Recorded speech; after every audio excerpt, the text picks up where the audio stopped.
Please, don't stop. Don't stop. Please, don't stop. It's like a rock concert for nerds. Drop the mic, I'm out. All right, what's new in C# 7.x? So if you don't know me by now, I've done a bunch of talks here. I've been speaking with VSLive since 2006. I am a consultant. I run director of consulting. I am the director of consulting services for my company. I also write books. I do LinkedIn Learning. I do conferences, run a local user group, run a conference, and have lots of initials after my name. All right, so let's talk about, we're just going to probably bounce back and forth between code and slides. The slides are not yet up on the VSLive site. I've updated them a little bit. I'll get them to Danielle right after this talk and they'll be posted. But there's some really cool stuff in 7.0 that came out. How many of you are already using 7.0? Only a few of you. Okay. How many of you are on Visual Studio 2017? Okay, every hand should go up. And here's why. Because I sell more books that way. No. With 2017, you can work with older projects. So even if you're not on the 7.1 or 7.2 or 7.3 framework, right? If you're still on 4 or 5 or something like that, you can still run those older projects with 2017. It doesn't munge up the solution or the project files. So you get the benefits of 2017 in a rapid release cycle without having to force yourself up to 7. Now that being said, there's some really nice, I call it syntactic sugar, things that just make it, bless you, make it easier to type. There are seats available if you don't want to stand. There's plenty up here. We could defrag a little bit probably.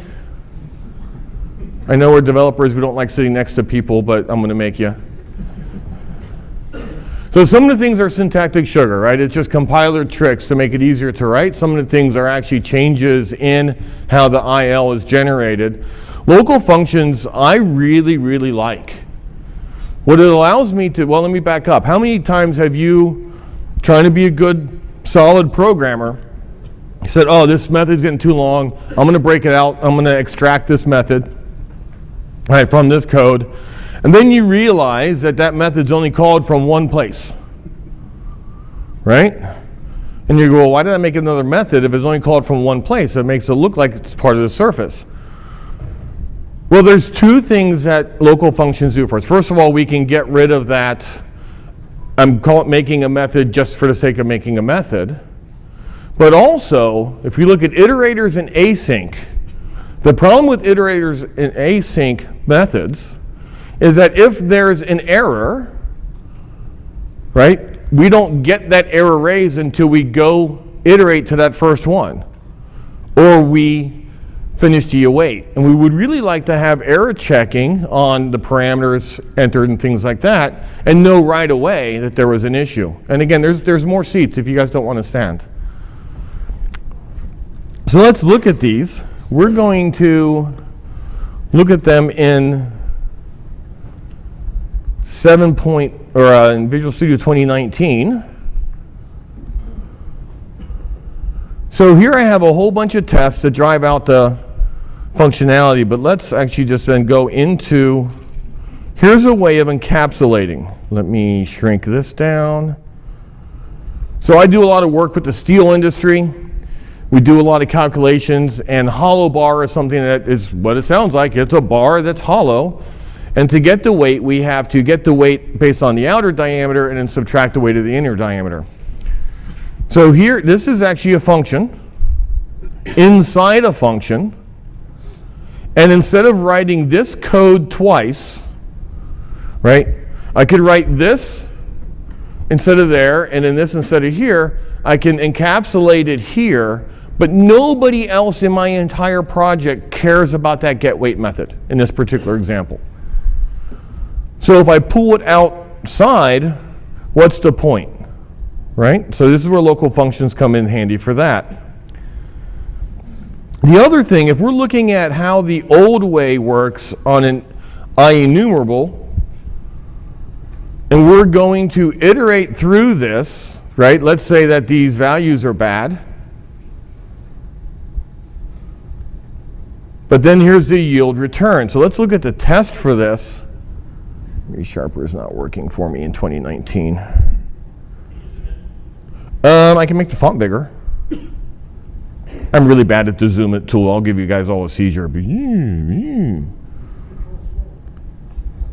Yeah, so I have a crappy mouse for that.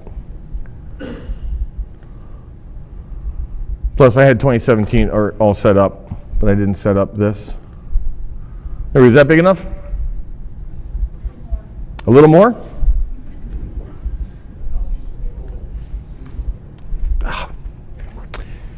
Yes, we have mob programming on how to make the font bigger. Got it, I'm just gonna make the font bigger. I'm old, get off my lawn. There, good enough? All right. So here's the old way to iterate through, and I actually don't get the exception thrown until we start iterating through. So just to prove that point, let's run this guy. This test, and sweet. We go back to the Wayback Machine, and we go into, all right, never mind. That ends the VS 2019 demo.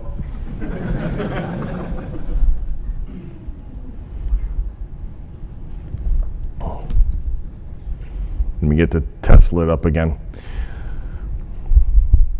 All right, so while we have, oh, and I think ReSharper broke too. Awesome sauce. This is why, as presenters, we say never install new stuff when you're at a conference. And what do we all do? Install new stuff when we're at a conference, because I'm a geek like you, right? I'm like, it's new, I need it. All right, so it actually won't throw the exception until we enumerate through.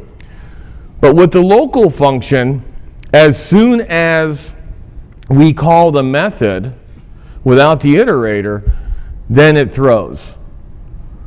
So test Windows, test Explorer. Yeah, this is just awesome. There they are. And we'll run all these guys and just verify that they are doing what they're supposed to. Right, and if you don't know, this is the way we should test for exceptions, right? Assert.throws, as opposed to putting the, yep, all the past. Who was in the session with Brian on Monday where I did a little bit of unit testing thing? A few of you? So if I had expected exception up here, this is a little aside into testing, but if I had expected exception up here, then I wouldn't know that this didn't get thrown until I iterated through, right? So just an aside on testing.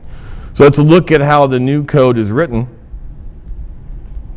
And it's going to be amazingly simple.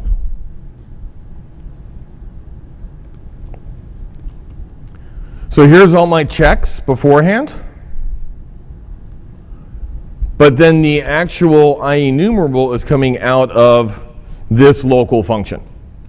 So everything executes immediately on calling this function, and then that only executes when you iterate through. Right? So it's a cleaner way and really encapsulates that, or gets us that error handling as we would expect. Same thing with async methods.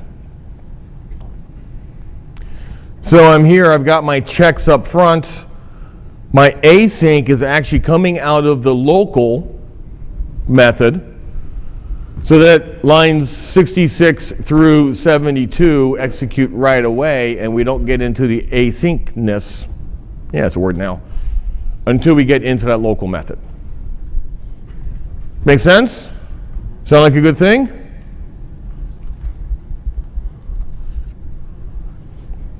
Tuples. I love tuples. Probably a little too much. Right? It's kind of like when you, anybody read the Gang of Four patterns book? Like, what's your favorite pattern? It's usually the one you just read, right? You know, and then everything, I've got a hammer, everything's a nail. But tuples have made my programming much cleaner because we can do things like return multiple values out of a method without having to create a structure or without having to do a bunch of crazy by ref stuff. And I forgot to start my timer. Okay, let's just know that I have 5 more minutes on here than I should. Okay. Now, they're not structures, they're not classes, you can't define methods, they really are just some values put together, surrounded by parentheses. There are seats up front if you are standing and would like to sit down. So let's look at a bunch of tuples. Oh, let's actually do it through the test, because I like to test for these better. And that's probably not a big enough font since I changed over. So we'll go into fonts and colors. No, it's 20. It's the same. Okay. So a very simple tuple is just this, right? I've got some values. Those could be variable names or whatever. And I put them together with parentheses around them, and now that is a thing. We access them by item 1, item 2, kind of like thing 1 and thing 2, right? So we do this, and we have broken IntelliSense since we broke ReSharper. But that's how we get them. But that's not very helpful, really. So we want to be able to name them. Now note, names only exist at compile time. So if you're reflecting into a tuple, you won't find the names. You have to use the item 1, item 2. So I declare the names on the left, right? So that's the data type. It's a tuple. So it's alpha and beta. And then it assigns the names to this tuple on the right. So now I can access them by saying item 1 or alpha, item 2 or beta. I can also name them on the right side. Now, what's a little wonky about this is we can still access them the same way, item 1 and alpha. And if I hadn't broken ReSharper by installing things at the last minute, because now ReSharper, actually, you know what? I can disable ReSharper.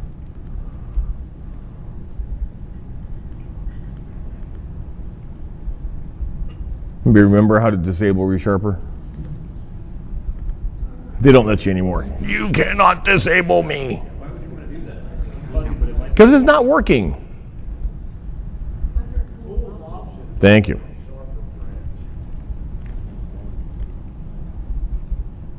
There it is. All right. When you declare them on the right, you still get to item 1 and item 2 syntax. The problem is it doesn't show up in IntelliSense. It's not really a problem, but just know. But if you're naming them, you should really just use the names. You can also declare them on both sides, but when you do this, the left wins. So the alpha and beta gets overwritten by the first and second.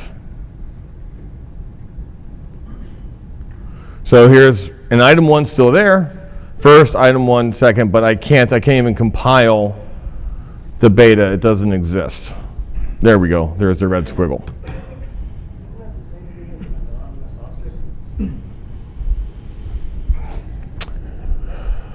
Is that the same thing as an anonymous object? Kind of, but not really. And the differences are going to come, because there's a lot more that we can do with tuples. This is kind of like step 1. When I have an anonymous object, yes, and yeah, hold on. We'll see if the other examples get through that.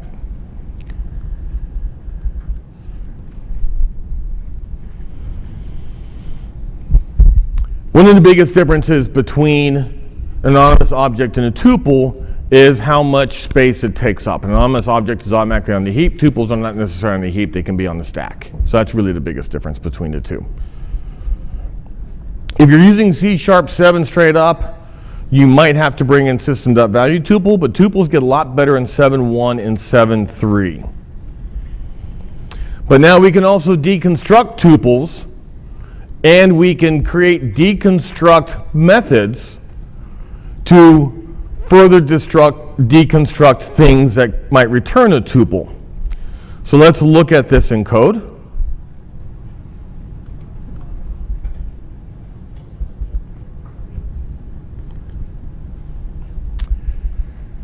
So here I have tuples created from variables. This is the old way. Without using deconstruction, I can always, out of this variable t, just call item 1 and item 2, as we did. But I can also just say var t equals first and second, and it'll automatically create, here I can say var horizontal vertical, and it'll automatically assign horizontal to t.item1 and vertical to t.item 2. And we can do it a couple of different syntax. If we use var, then we just say the names. And if we put the data type in without using var, we just say the name. So this allows us to deconstruct a tuple. Now let me just be clear, tuple has nothing to do with the number 2. So I can have 3, 4, 5, as many objects in here as I want. They have to be the same type? No, they do not have to be the same type.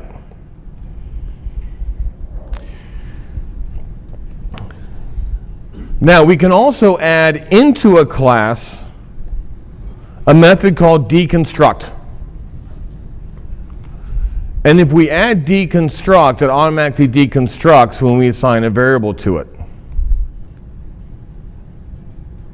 So my point has a deconstruct method,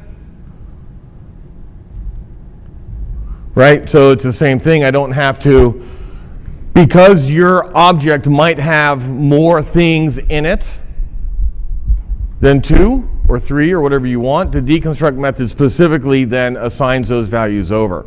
So the question is, does it have to be the same data type?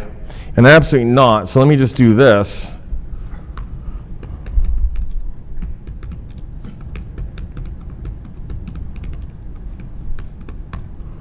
All right, and I'm going to create an internal method.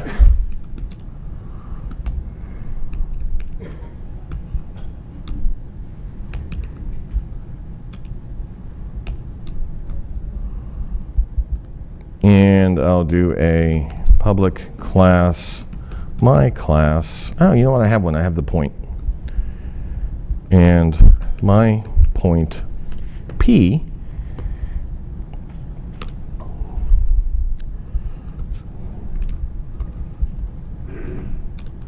do something,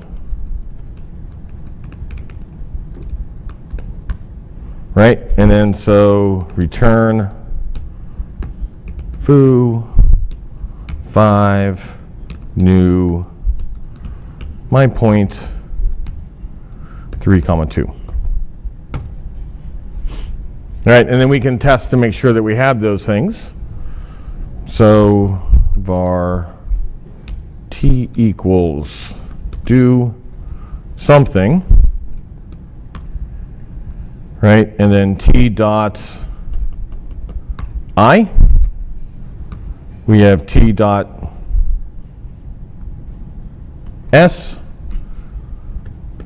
and we have t dot p. Terrible names, I know, right? And I'm not doing anything with them, but I could. Let's comment those out. So where I use this is anytime I want to get more than one value back from a method call. And a lot of times that is, I want to exercise something. Maybe I'm getting a record out of the database through Entity Framework Core. And I want to return a true false as to whether or not that call worked. But I also want the record back, right? So what we would do before tuples is either create a custom structure or a view model, right? Or use by ref, right? And do a whole lot of by ref calls. Now I can just return a tuple of bool, comma, my entity. And if it fails, the bool is false. I don't go any farther. If it succeeds, I have my entity. Does that sound like it might help you guys? Okay, ooh, yes, sir. Ooh, I work for a living. You don't need to call me sir, but thank you.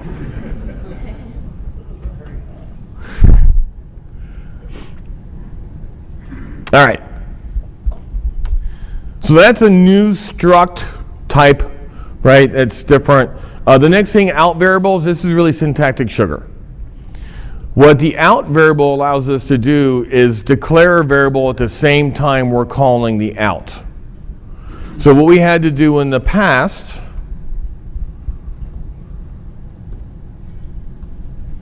if we look at out variables, right? If we wanted to do a try parse, we would have to declare it and then pass it in with the out. Now there was absolutely no benefit to this, and actually some risk because somebody might assign a value to it, and then we're unwittingly overriding it. In 7.0, we can call it this way: out int result or out var result. I have to change the names, obviously it's all in the same method. Still returns a bool, but then we get this right away. I don't have to declare it ahead of time. The other thing too is that it will leak, if you will. This variable will leak out of an if statement. So if you write something like if, let's just do it this way. Plug that guy right in there. Bool result 2. Now typically if I declare something, right, scoping kind of locks me in, but the way they wrote it is I can access it outside. Oop, I wanted it outside. So I can access it outside. So it leaks, if you will, from a scope perspective outside of the actual if statement. It's nice. I mean, it's not something like, ooh, we got to go to 7 so we don't have to declare out variables, but it's nice. Pattern matching, I think, is also awesome. I use this more and more, and there'll be times where, I don't know if you're Matrix fans or not, but in the first Matrix, the only one they should have made, sorry, that's my outside voice, I don't have a filter.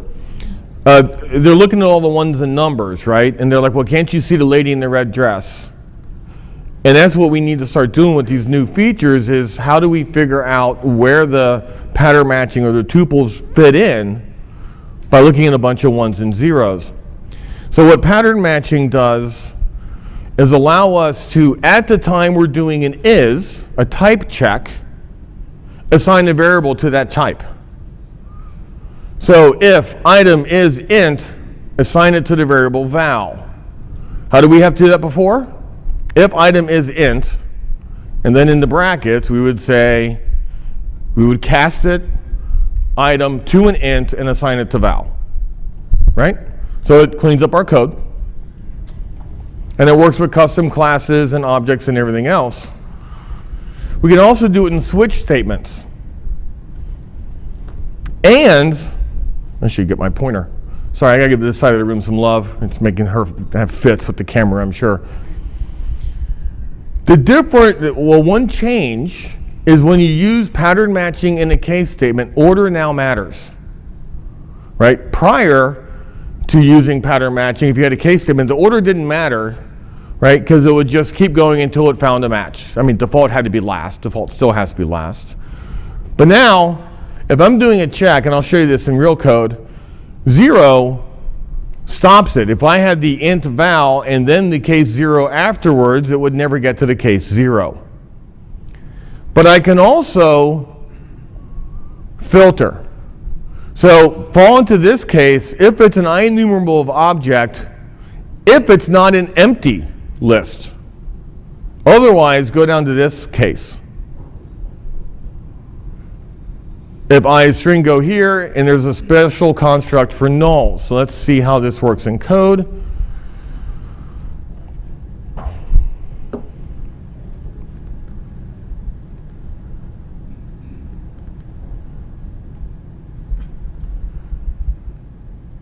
All right, so I had this method dice sum, takes an IEnumerable of object, and then it's going to sum it up. If the item is an int, add it to the value. Otherwise, if it's an IEnumerable, maybe they rolled 2 dice instead of just 1, then call dice sum with that list. So here's my example. And then I run this test. If I ran this test, it would come up with 24. Getting a little more complex with it is order now, like I said, order now matters. So as I fall through these, right, I could come here. Actually, if I came here first, right, because I changed the order, then this would never hit. So order matters. Now, most of us probably aren't writing a dice rolling counter, but one place that I use this is in auditing. So for all of our applications, we use NE Framework Core, and we have built into the framework that we use the ability to audit tables. So anytime we call save changes, we're capturing that event. And then I have a case statement to say if it is of type I audit table,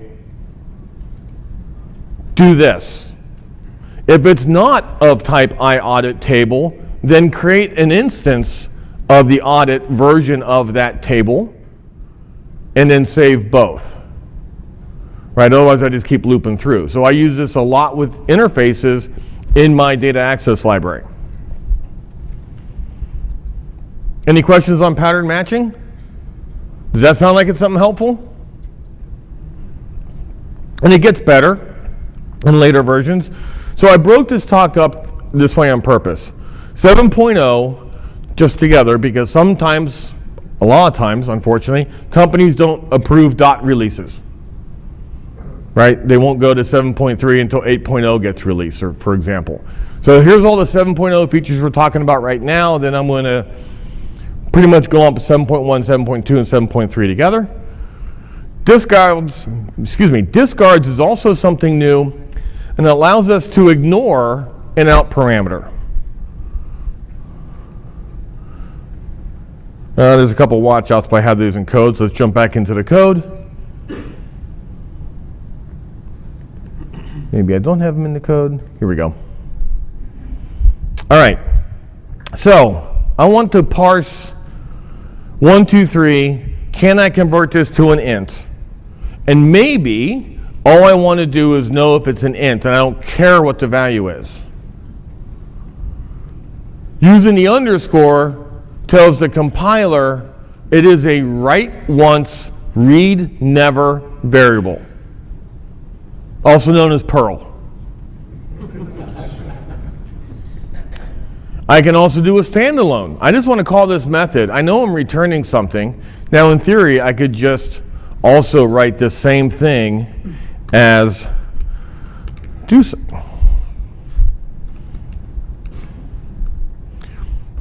Right, I could do that. But then I'm going to get a warning that I'm not returning things, and maybe I want to specifically call out in my code that yes, I know you returned something, I don't care. Let's say we're doing tuple deconstruction, right? Remember how, because I have the deconstruct method on my point class, that I can do this and it'll assign those variables, but maybe I only want the horizontal. So I put the underscore in there and it ignores the vertical but brings me back the value for the horizontal. We can also do this in pattern matching. Right, let's look at the same case statement that we did with the dice roll where we were just ignoring the string. Well, here I'm saying, hey, if it's a string, I don't care.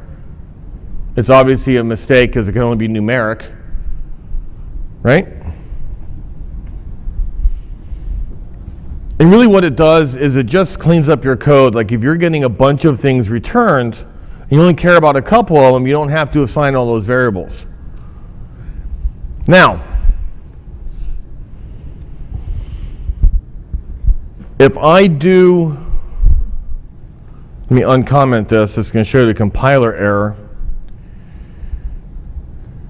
So I use it before declaring it. So there's no var, right? Like anything in C#, you have to declare it. So that's going to blow up. Watch out too is underscore is a legal variable name. Right, prior to the discard, you could name a variable an underscore. I would argue that that axe-wielding psychopath who's going to look at your code next will be very cranky if you do that. But since it was a legal variable, they have to treat it as such. And so here, it's already set as a string. We would get a compile error because the out variables method is returning, I believe, a Boolean. Yes, a Boolean. So at least with these two, right, using before declaring or trying to overwrite a legal variable that's not a discard, we'll get compiler issues. Here we won't. This will say, yeah, that's fine. You can shoot your foot off. We don't care. Here's a legal variable. This is obviously going to be of type bool. This is saying here, I'm making a discard of this value. I can no longer access that, and I've overwritten the value. So whereas they are neat and can clean up code, they can also cause problems. So I would do a Control-Shift-F on your solution and look for an underscore by itself to make sure that nobody has snuck one in before you start using it.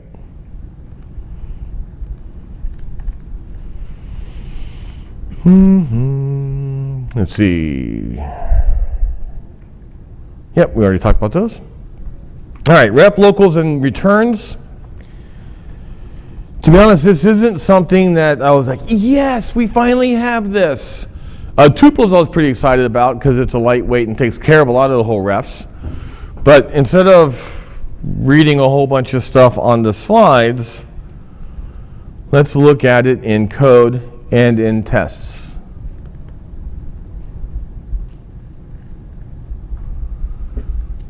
I can now declare a method as a ref method. This falls in the line of potential performance improvements.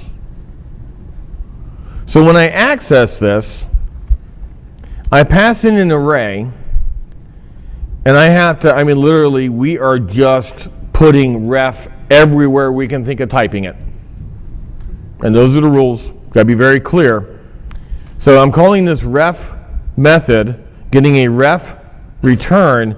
What this returns is the actual pointer to the third, or well, whichever spot in the array. So I can check that the value 0, 1, 2, 3 is 4, and I can then change the value, and I'm updating the array. If you don't do this by ref, you're actually getting the value in the third position, and you change the value, the array doesn't change. We're back to C. Sorry? We're back to C language. Well, yeah. I mean, you know, I really want to start working with unmanaged memory and the heap because I miss it. So, like I said, this is there, and it could potentially, actually, I'll tell you later how it can save some memory. So, again, we need that ref everywhere, because if I try and do this, right, get length is a standard method, it's not declared as a ref method. If I don't put ref on the left side of that, compile error, and you can't use it with async methods. This gets better in 7.2. Okay, this is absolutely syntactic sugar. You guys know what expression body members are? It's where we've got the lambda without the curly braces. Now we can use it everywhere because, you know, if it's good in a couple places, lots more of it must be good.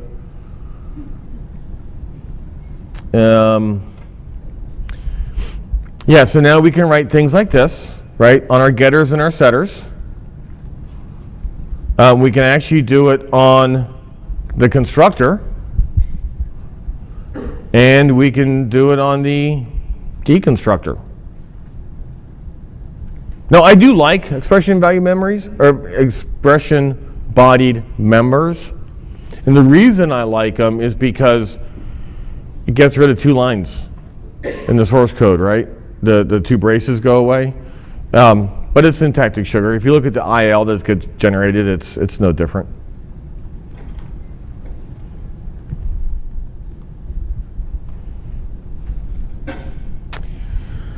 Throw is now an expression, right? So it's always been a statement. And the difference between a statement and an expression is expression you can embody into some other thing. So for example, you're doing the null coalescing. You can now throw an exception in there as opposed to having to wait till you get out. So if we look at that real quick, nope, it's this one. Right, so I can do this. Can also do it in link. I don't think I have an example of that. Oh, I can do it in the, yeah, you can do it a bunch of different places. So if that was ever an issue for you, again, it's kind of syntactic sugar. In the past, we would have to say, well, if this value is null, then throw new argument, otherwise assign name equal value. So it cleans up your code.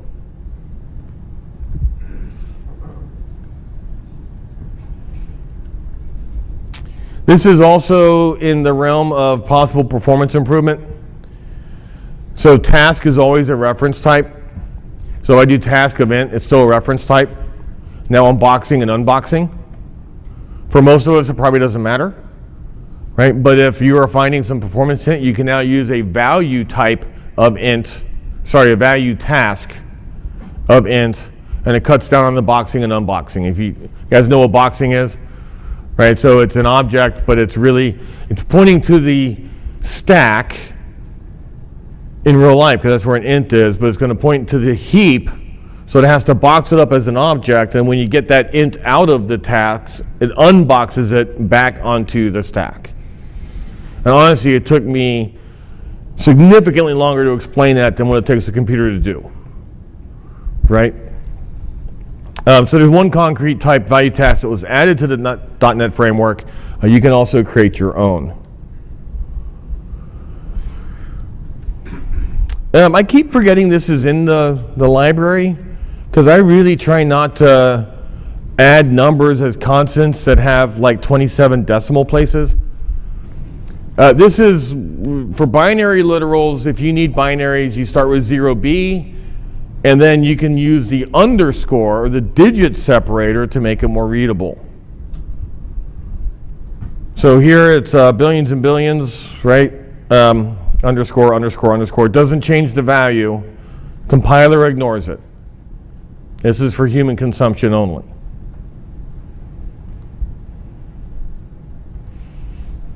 All right, any questions on 7.0?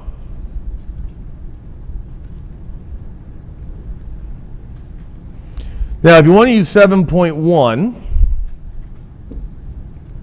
you don't get it by default. Go into Project Properties, and I go to New Build, Advanced. Language version on every new project defaults to latest major version. So you get 7.0, you don't get 7.1, 7.2, or 7.3. And I'm in 2017, so I don't see C#8 either. I can do the latest minor version, which is what we do. But for this demo, I've actually set it to 7.1, so I don't accidentally throw a feature in there that is not 7.1 in these particular demos. So that's something you'll have to do. Oh, the other way to do that, if you're in .NET Core, there's a watch out. So let me get into the project file. When you change that dialog, it might only change it for debug, and then you forget to change it for release. And that's a specific version. However, if we're doing the latest,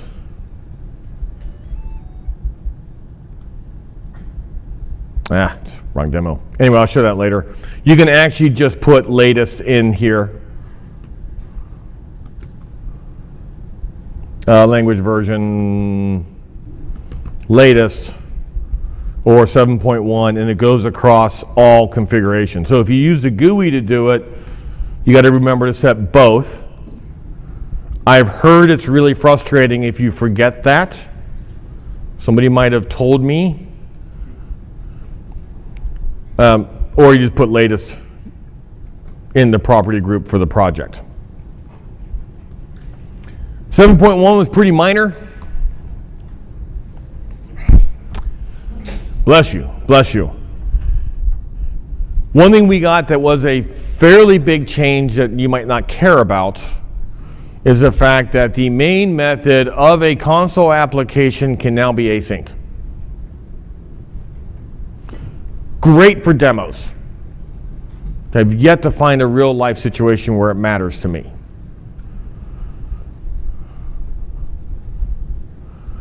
So if I am looking at my program.cs, we would have to do something in the past, do something .getAwait or .getResult.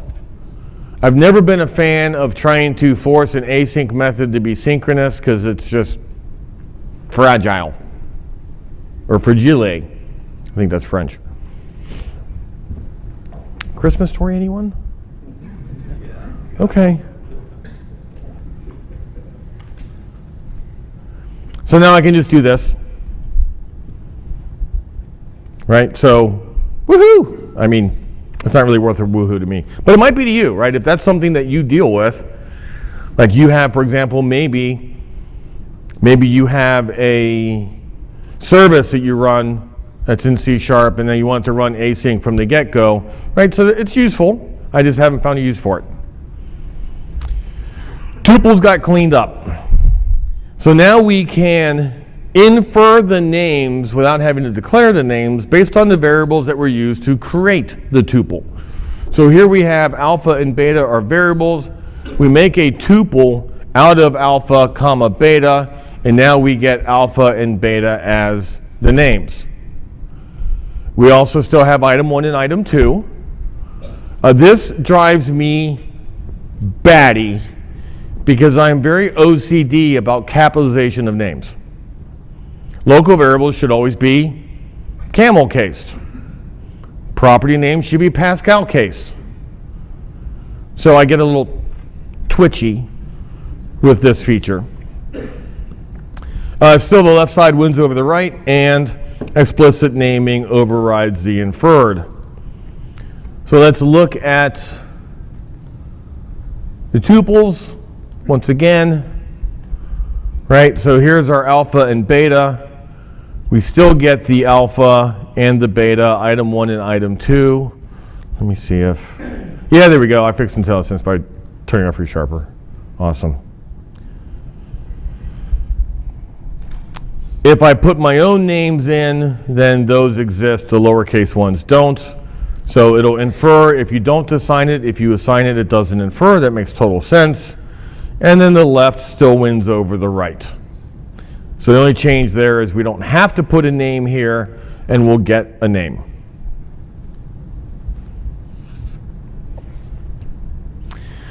This feature I like.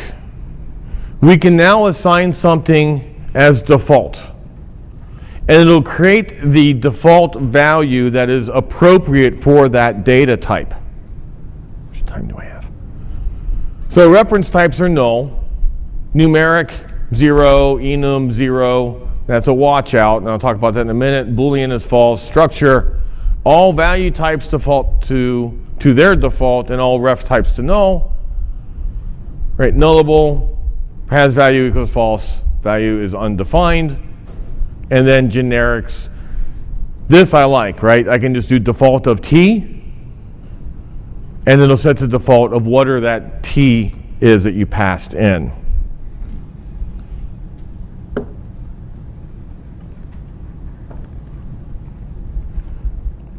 So here's a whole bunch of tests just to prove that out. So default of int, and this is how, oh, I should scroll down a little farther. I should apologize to the wonderful lady who's videotaping this because I move all over the stage and she's probably hating me. So here's a generic method where I can just return default. I could also say default of T. But then in each of these methods up here, right? So default of an int is 0. A default of a nullable int has value is false, and the value itself is null. String is null. Bool is false. Default for a char is that. Not that I use a whole lot of those in my programming. Here's the problem you're going to run into. If you have an enum that doesn't start at 0, and you do default of the enum, it's always going to be 0. It doesn't look for the first one in the enum, it assigns it to 0. It's hard-coded somewhere in the bowels of C#, which most people probably start their enums with 0. However, I never do, because my enums usually represent lookup values in a database, and we stay away from 0 because 0 has meaning for a lot of what we do. So that's just a watch out. So I never use this. And then structure just sets it up that way.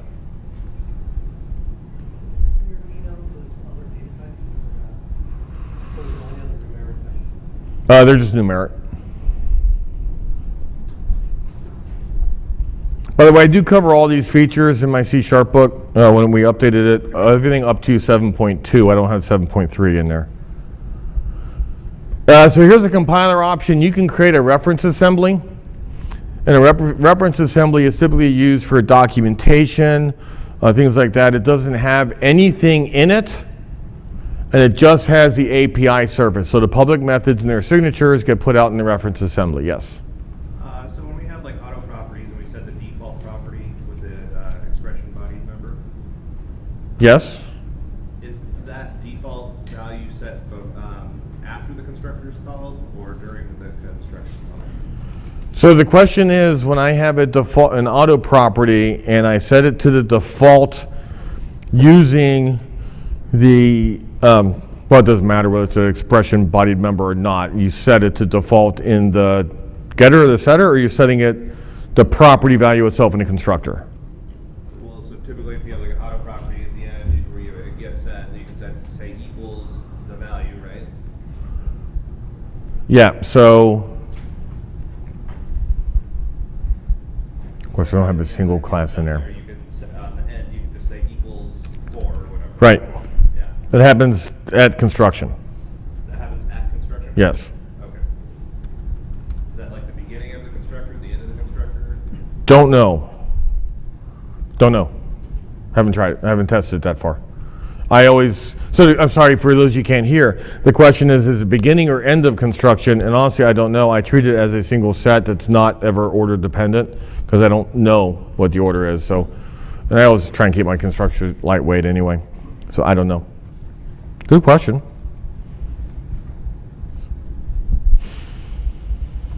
All right, so you can create reference assemblies. I've actually never had a need to do that, but they're good for documentation or for stubs or for sharing assemblies that you have to reference.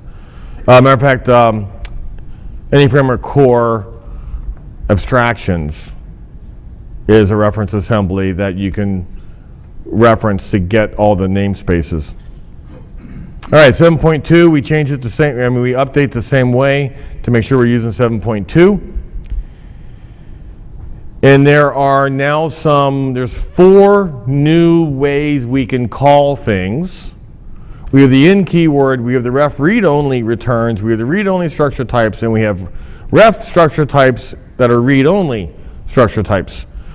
The only one that I really like is in out of these. Somebody made a joke yesterday that why are they still calling it C#? Because they're trying to cram all the F# features into C#, and this is one of them, right? So the in specifies that the argument is passed by reference but is immutable. That method that you pass it into cannot change it. The reason they did this isn't because they want it to be like F#, they want it for performance. When you pass something in by ref, it's still making a shallow copy of that. It's going to do what it does, right, and then come back. And this prevents that from happening. The compiler says, oh, this will never get modified. I don't have to do anything with it. We're just passing it in. Now, you could argue, well, why would I call by ref if I know it's not going to get modified? Well, value types are always by value, right?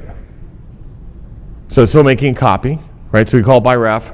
Actually, what I said, I misspoke earlier.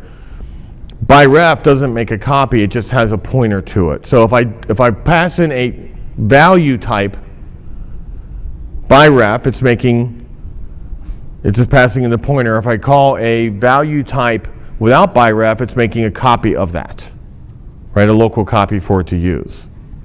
So by ref makes it less copying, but also it can be changed. So we say in to not change it. The other thing too is, how are heap types or classes passed in? They're always by ref. Or you don't have to say by ref. If it is a class, you are getting a pointer to that class that you're passing in. And you don't want the calling method to change it.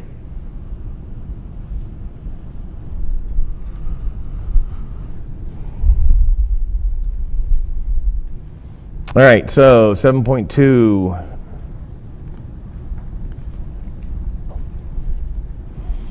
So if we just call int I, we're allowing modification.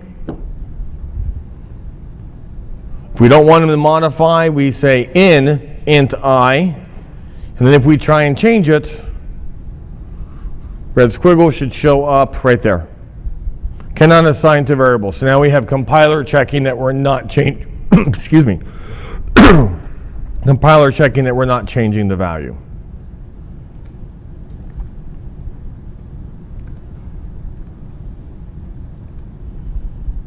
I actually like this feature. I'm forcing myself to remember it's there to use it more and more, not because of the performance implication, but to make sure that things aren't changing things they're not supposed to change.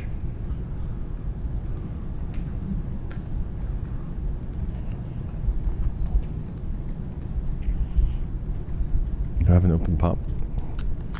Excuse me.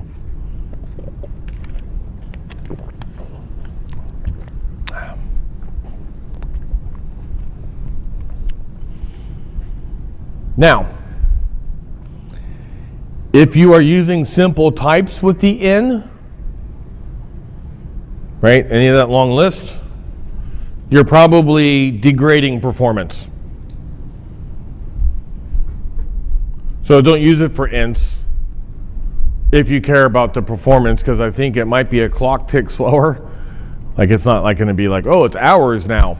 But really anything bigger than int.pointer, structs, tuples, right? Things like that, that's good candidates.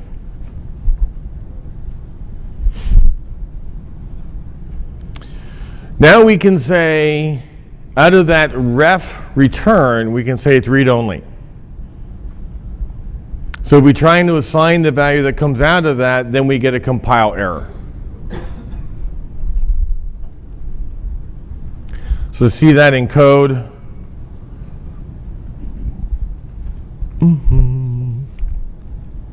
right, here's our ref return.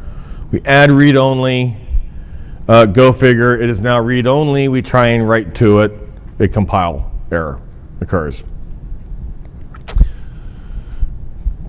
Not one of my faves, but I don't mind it, right? There's actually one thing in here where I'm not going to show you a demo because I think it's terrible. And we'll get to that shortly.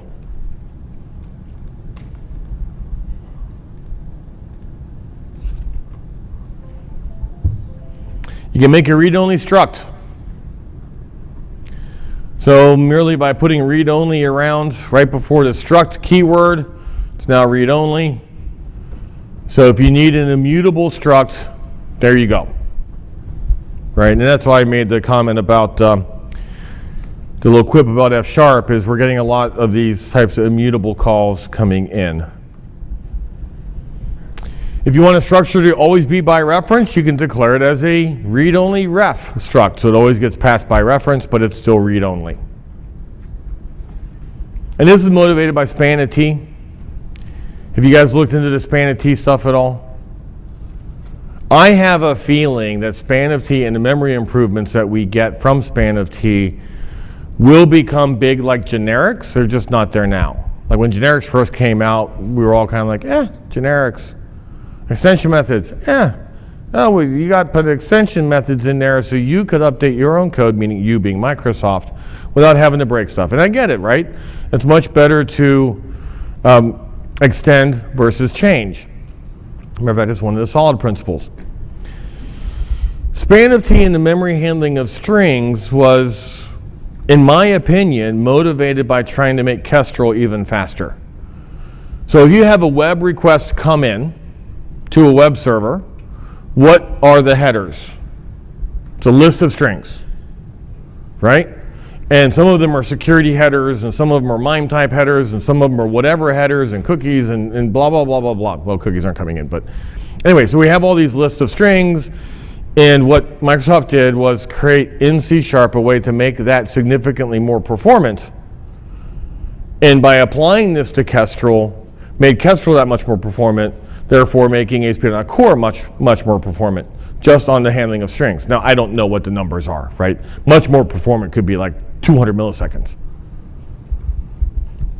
But those features, I think, down the road, we will be like, I can use this. Anyway, that's my little aside about span of T. All right, you know that literal number thing? Here's the improvement. I can now put one there.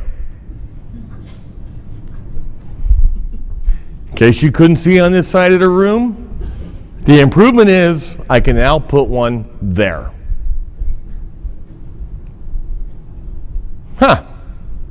Okay, I was holding my breath for that one.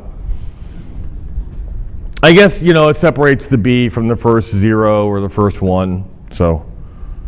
If you're using ReSharper and you don't change the language version in ReSharper, you're going to have all kinds of red squiggles.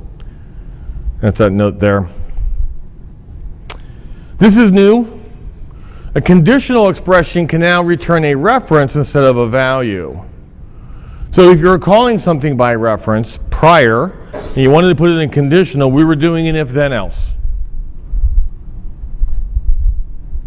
Now we can just say, hey, if array is not null, and then get that first position, a reference to the first position in the array, otherwise return the whole other array, or the first position of the other array. And I would put that under syntactic sugar, right? It just cuts down an if then else.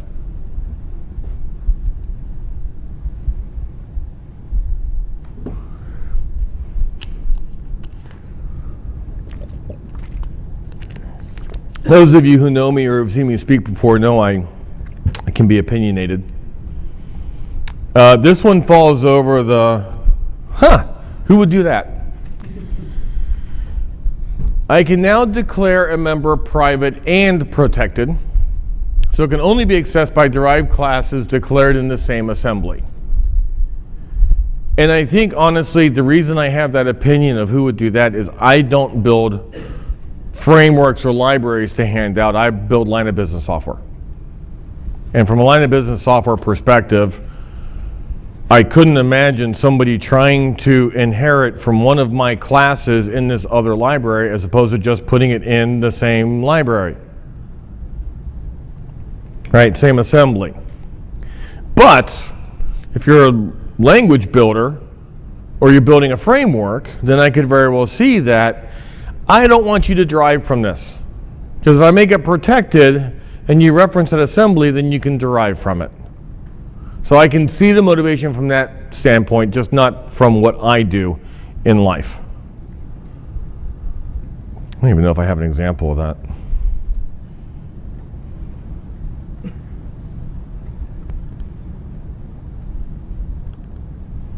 No, I don't have an example. I mean, it's just another keyword, right? So there's nothing really to show in code.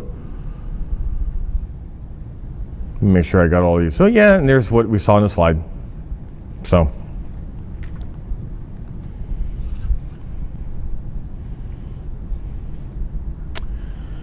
This is one I'm not going to show you a demo, because I would turn into that axe-wielding psychopath. Named arguments, right? We can always change the order of how we pass things in by calling named arguments, right? We have a certain order that a method is defined.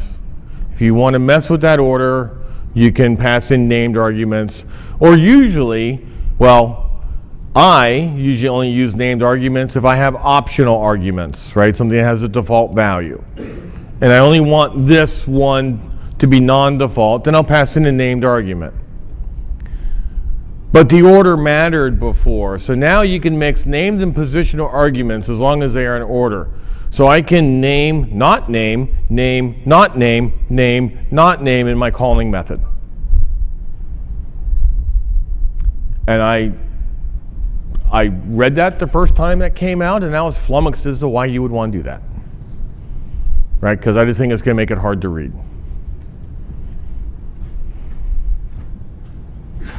Bless you.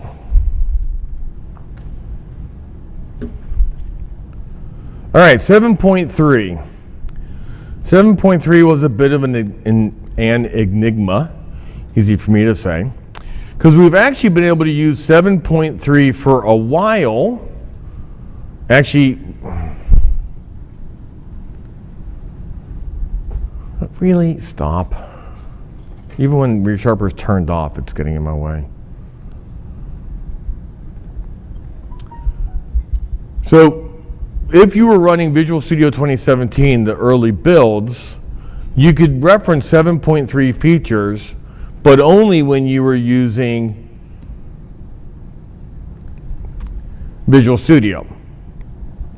What I mean by that, if you were doing .NET Core stuff and you wanted 7.3, you had to be doing it in Visual Studio.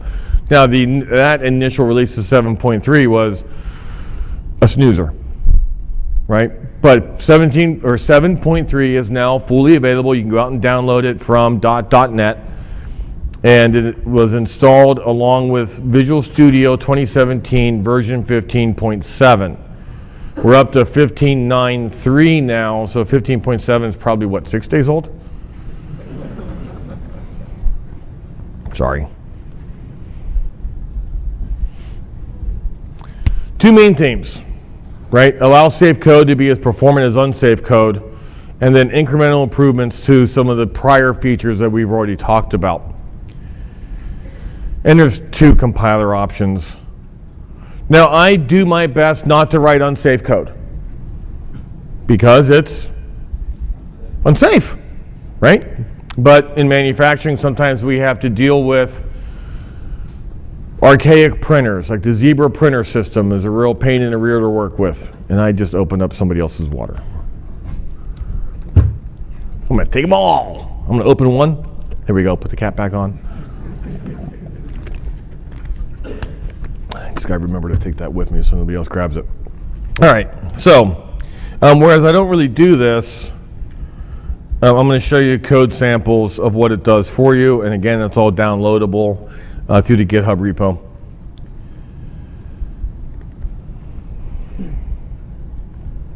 All right, so prior to 7.3, if I have an unsafe structure and I wanted to access something in it, I would have to actually pin that with a pointer.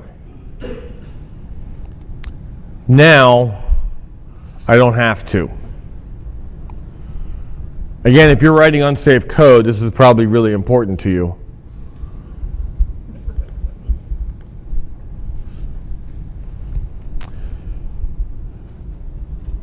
Oh, yeah, okay.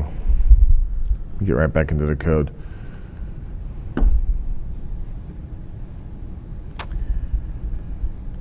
Now, I just told you, well, it's not read-only. So here's my get array position, right? We saw this demo earlier.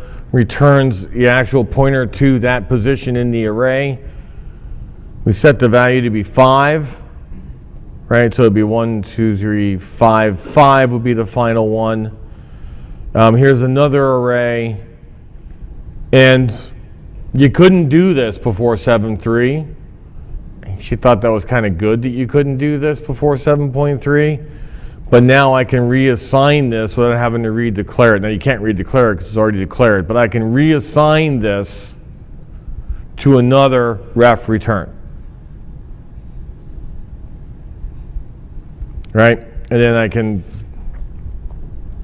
here's my internal function that's calling getArray position. Right? So that's a change that may be good, maybe not. What else? Initializers on stack alloc. Don't know if anybody cares. Yeah, so if you care, and maybe you do, right? I'm not saying it's bad if you care. I try not to write this code because it's hard to read, it's hard to write, it's hard to support. But I can now do an object type initialization on a stack alloc in an unsafe structure. Cool, huh? Sorry, that was snarky. Who writes unsafe code, like on a regular basis? You do? Okay. C, but Well, okay, yes. Well, everything written in C is unsafe. In C Sharp, do you do it too, though? we avoid doing it in C# intentionally. So Okay. So, do these look good to you? there's only one application I can think of around credit cards, but Okay. besides that, there's really no good application. All right. Well, I just, my opinion's not the only one that matters. I just want to have the mic, so I'm more than willing to listen if people have other things that they can talk about. Let me do initializers, reassignment of ref. I think I have, that is it on those. Reassigning local. Oh, and by the way, when I mentioned the resharper thing, you right click on the, I disabled resharper. You right click on the project and you say set resharper C# version. Okay. This I like, actually. So there's additional generic constraints. So you can have your generic constraint be an enum or a delegate or a multicast delegate. So I've actually used enums a lot because I don't like magic strings, and there have been times where I've been frustrated by the fact that I couldn't genericize some of the enum work that we do. So that's cool. I don't do a whole lot of delegate or multicast delegate in this sense, but that is something we can do. And the gentleman there in the third row is going to go woohoo, because now you can have it constrained to an unmanaged object. I don't know that you're going to say woohoo. I was trying to be snarky. But you can have unmanaged as a constraint. Again, I like the enum and a delegate and the multicast delegate. I am so-so on the other ones. All right, so let's look at the enhancements to existing features. There's a bunch of them. Let's start with the tuple improvements. Equals is now overloaded for tuples. So here I can have two tuples, data types need to match, and I can just say equal instead of having to deconstruct them and then do the equals. It will do lifted conversions, so the data types don't have to exactly equal, but they have to be able to be cast. So here I'm comparing an int, right, a nullable int to an int, and here I'm comparing an int to a nullable int. So as long as it can lift that conversion and do an implicit cast, then you can still use the equals. And long the int goes back and forth as long as there's not a stack, not an overflow exception, right? So this one actually works in real life, except for the fact that equal in XUnit doesn't support the conversion. So the compiler does. The reason this is commented out is because XUnit doesn't support, it supports the lifting from nullable to non-nullable. It does not support the int to long conversion with tuples, and they will. And then if you have them named differently, It doesn't matter. It still compares them. Right? You're going to get a warning if the names don't match, but who cares? Right? We just turn compiler warnings off anyway, right? They don't matter. No, you can hide that warning. Put a pragma in there. This actually got me really excited. Not there. Where is my stupid? Maybe I just have it in slides.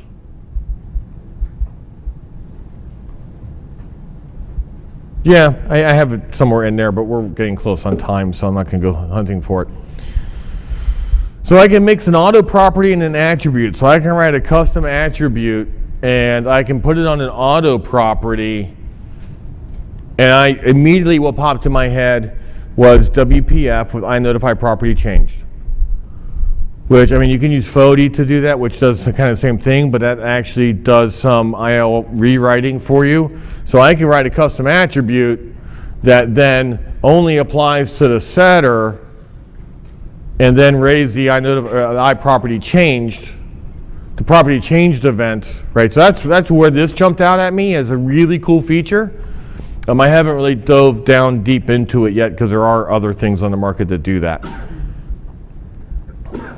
Bless you. Bless you.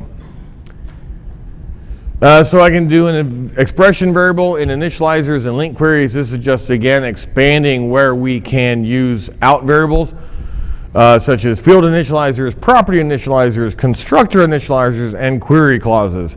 Now, this is their sample code. I should put in big red letters, this is not my code, because I would never do this.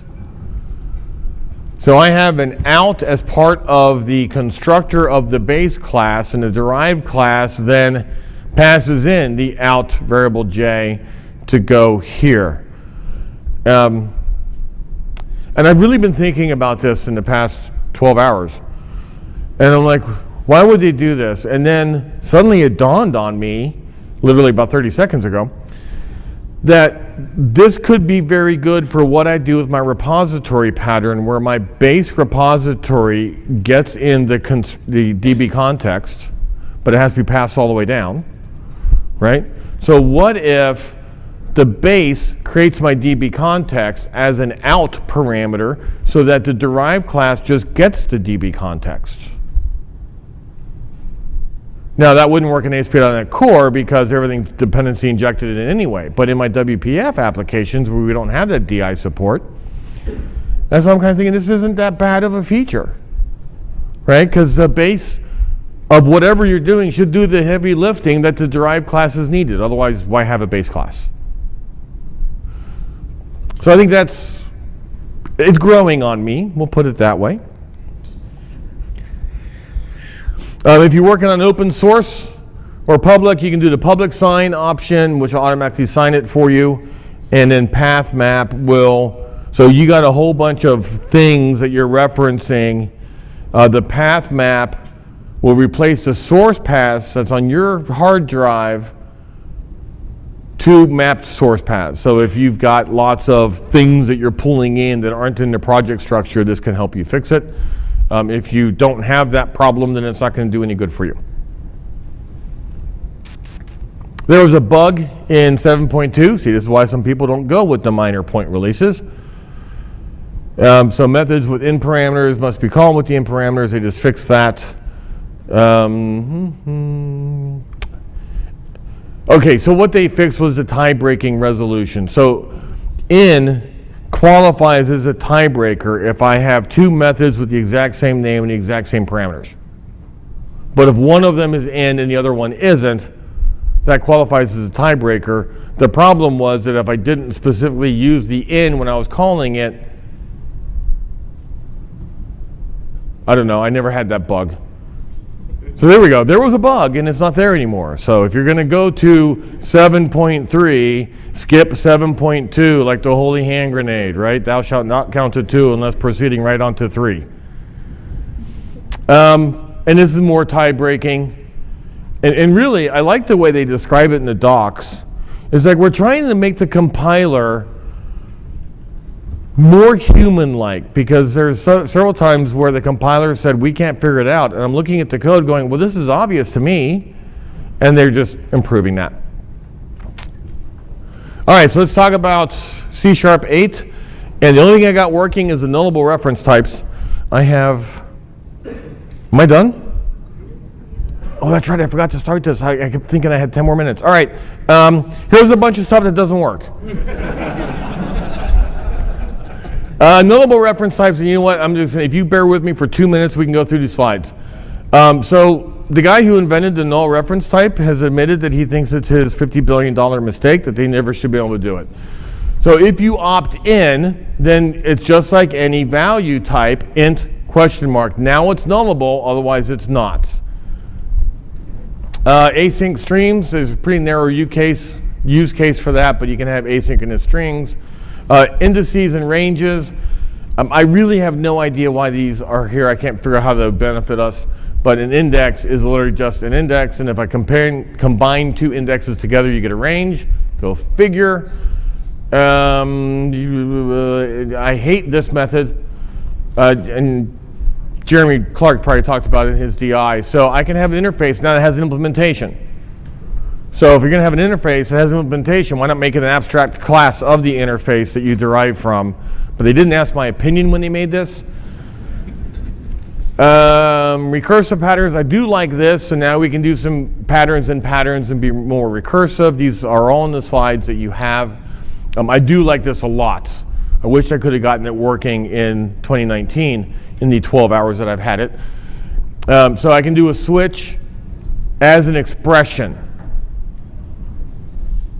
Think about that for a minute, right? We do these if statements and the switch. Now I can have it right there in the assignment expression. So I'm pretty stoked about that one. And then this is compiler, syntactic sugar. I don't have to say new point, because I'm making an array of points. It can infer that these are all points. To that one I say it's about time. And then there's my contact information. So thank you very much for coming to my session. If you have any questions, I'll be around.